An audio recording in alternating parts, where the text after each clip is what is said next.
Why the U.S. Navy positioned USS Tripoli in the Strait of Hormuz. A supertanker is burning right in the middle of the world's most important oil route. 2 American supercarriers are already there, billions of dollars of power, and yet nothing changes. So the Pentagon makes a decision that confuses everyone. Not more ships, not more missiles. They send a vessel many once called a mistake. Smaller, cheaper, almost forgotten. Why risk that in the most dangerous waters on Earth? What can 2,500 Marines do that entire fleets could not? And what if the answer is not about power, but about changing the rules of control itself?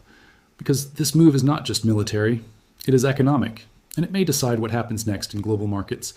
But to understand this decision, you first need to understand the problem no one could solve. Until now. Welcome to Warfront Global. If you value calm thinking over noise and real analysis over headlines, then take a moment and subscribe. And tell us, where are you watching from today? The situation did not begin with strength. It began with a gap that existed even in the presence of overwhelming power. Inside the Strait of Hormuz, one of the most critical energy corridors in the world, the flow of oil defines stability across continents. Nearly 20% of global supply moves through this narrow passage. Any disruption here is not local. It spreads across markets, prices, and economies. The United States had already deployed its strongest assets nearby. Supercarriers, designed to control airspace and project dominance. Yet the problem remained. Threats continued. Tankers were still vulnerable. The issue was not capability, it was distance. These carriers operated far from the strait, avoiding the risks of confined waters filled with mines, missiles, and fast attack threats. This created a delay. Aircraft needed time to reach the area. Fuel was consumed before action even began. And when they left, even briefly, gaps appeared. Small gaps, but enough. Enough for drones to locate targets. Enough for attacks to succeed. This revealed a deeper problem. Presence is not control. Being nearby does not mean being effective. Control requires continuity, speed, and proximity. The carriers had power, but they could not close the gap. And in that gap, the system failed. That is where the strategy begins to change. Not by adding more force, but by introducing a different kind of tool. A platform willing to operate closer, accept more risk, and eliminate the distance that created the problem in the first place. USS Tripoli. A ship once dismissed, now positioned at the center of the equation. The mistake that became the strategy. They did not design USS Tripoli to solve Hormuz, at least not at the beginning. In fact, when the ship was first introduced, many believed it represented a step backward, a compromise, a design that removed something essential, something every amphibious assault ship had always carried, the well deck. For decades, the well deck defined what an amphibious ship was. It was a flooded chamber at the bottom of the vessel, allowing landing craft and hovercraft to launch directly into the sea. It was how Marines reached the shore. It was the physical connection between ship and land. Removing it felt incomplete, like building a bridge that stops before the other side. Critics were quick to respond. Defense analysts questioned the decision. Military leaders expressed concern. Even within government circles, the design faced resistance. To them, this was not innovation. It was loss, an amphibious ship that could not fully perform amphibious operations. And so, a narrative formed. The ship was labeled a mistake, but what critics focused on was what had been removed. What they failed to see was what had been created in its place. By eliminating the well deck, the Navy unlocked something far more valuable: space. And in modern warfare, space is not empty, it is opportunity. The interior of the ship was redesigned. Expanded hangar bays replaced landing craft storage. Maintenance areas for aircraft grew larger and more advanced. Fuel storage increased significantly. Medical facilities were upgraded to support sustained operations. This was no longer just a transport platform, it was becoming something else entirely. An aviation-focused warship, a platform built not to move Marines across water, but to project them through the air.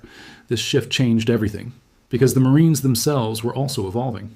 Their doctrine was no longer limited to beach landings. They were adapting to faster, more flexible operations. Helicopters, tilt-rotor aircraft like the MV-22 Osprey, and most importantly, the F-35B, a stealth fighter capable of short takeoff and vertical landing. It did not need long runways. It did not require catapults.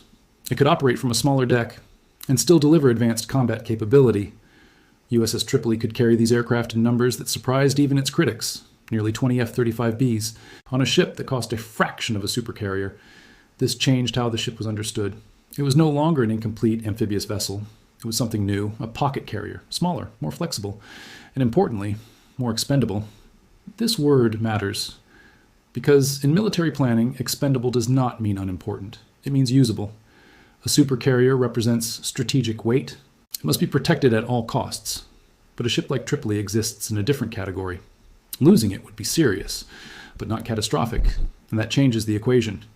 It allows commanders to take risks they otherwise could not, to move closer, to operate in environments considered too dangerous for larger assets, to trade some level of vulnerability for increased effectiveness. This is where the earlier criticism begins to reverse. The absence of a well deck, once seen as a weakness, becomes irrelevant in a region where landing craft cannot safely operate anyway. The Strait of Hormuz is not a beach landing scenario. It is a confined, contested environment. Mines below the surface, missiles along the coast, swarm boats in shallow waters. Sending landing craft into that space would be extremely risky, but Tripoli does not rely on that method. Its Marines do not need to approach from the water. They can arrive from above, by air, avoiding the very threats that define the region. What once seemed like a limitation is now perfectly aligned with the problem, and that is the key insight. The ship was not designed incorrectly. It was designed ahead of its time, a solution waiting for the right problem.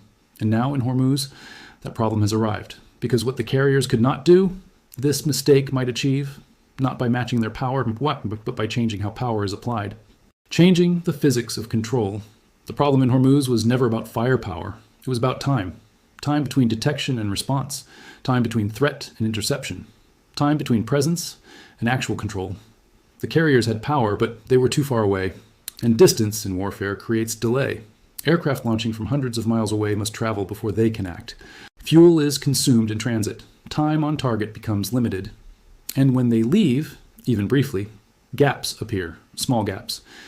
But in a narrow corridor like Hormuz, small gaps are enough. Enough for a drone to locate a tanker. Enough for coordinates to be transmitted. Enough for a missile to be launched. This is where USS Tripoli changes the equation. Not by adding more aircraft, but by moving closer. Reducing distance from hundreds of nautical miles to under 100. That single adjustment changes everything. An F-35B launching from Tripoli reaches the strait in minutes, not over an hour. Fuel is preserved. Time on station increases. Patrol cycles tighten. The gap begins to close. And when the gap closes, the opportunity disappears. Drones are detected earlier. Kill chains are broken before they complete. Targets are protected not by reaction, but by continuous presence. This is the first shift. Control through proximity. But the strait is not only airspace, it is also land, and that land has been prepared. 3 key islands sit directly inside the shipping corridor. Abu Musa, Greater Tunb, Lesser Tunb. These are not simple outposts. They are fortified positions. Missile batteries, radar systems, defensive garrisons. From these points, threats can be launched at close range. Air power alone cannot fully neutralize them, because some systems are hidden, reinforced, designed to survive strikes. This is where Tripoli introduces a second capability, vertical insertion. Marines do not approach by sea. They do not enter mined waters. They fly. MV-22, Ospreys. Heavy lift helicopters. They move over the defenses, not through them. Strike teams land, act quickly, and leave. Targets are disabled. Systems are disrupted. No long occupation, just removal of threat. This is not traditional warfare. It is precision disruption. And it forces a new problem on the defender, because now every position must be defended at all times, not just the coast, but the islands and the interior. This stretches resources, creates uncertainty, and weakens concentration. But there's a third layer, and it is the most important. It is called Expeditionary Advanced Base Operations, a concept still new, still untested at full scale, but already changing how control is understood. Instead of relying only on ships, Marines established temporary positions on land, small, mobile, difficult to detect. From these positions, they deploy long-range systems, missiles, radar, refueling points.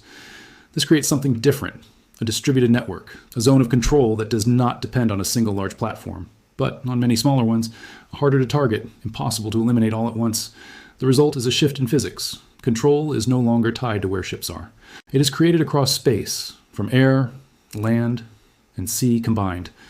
And this is what makes Tripoli different. It does not just bring more force, it brings a new dimension, one that the existing system was not designed to counter.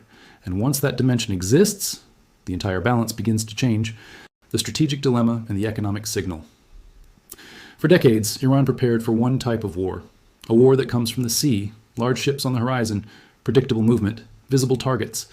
And against that threat, they built a system, layer by layer, mines beneath the water, missiles along the coast, fast boats designed to swarm and overwhelm, everything focused on one objective: make the strait too dangerous for ships to enter. And for a long time, that strategy worked. Even the most powerful navy in the world chose distance over risk. Carriers stayed outside, ships avoided the narrow waters. The cost of entry was simply too high. But now, something has changed. Not the geography, not the importance of the strait, but the nature of the threat itself. USS Tripoli does not approach the problem as a traditional warship.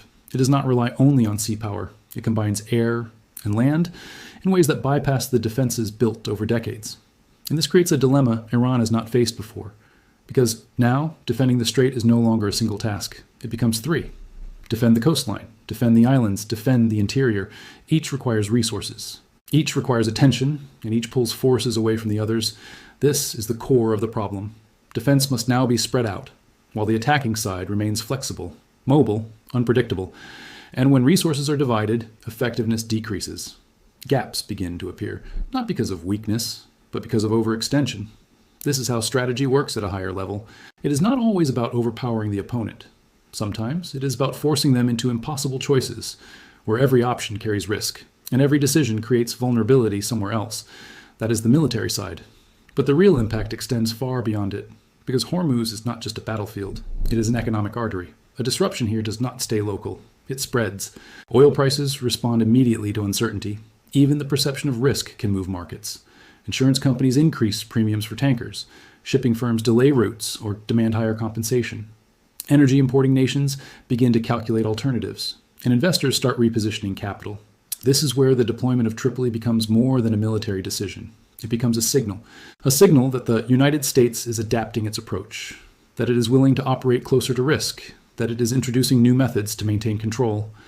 Markets watch these signals carefully, because stability in Hormuz is directly tied to global economic stability. If the strait becomes unreliable, the effects are widespread. Energy costs rise, inflation pressures increase, supply chains tighten, and economic growth slows. For businesses and decision makers, this is not abstract. It is practical. Energy costs influence production. Shipping delays affect delivery timelines. Uncertainty changes investment strategies. And all of it begins with one location, one narrow passage of water that the world depends on. So when a ship like USS Tripoli is positioned there, the message is clear. This is not routine deployment. It is adjustment, an attempt to close the gap between presence and control, to restore confidence in a system under pressure, and to prevent a localized conflict from becoming a global economic disruption. Because in the end, this is not just about ships and strategy. It is about stability. And in a world connected by trade, energy, and markets, stability is everything.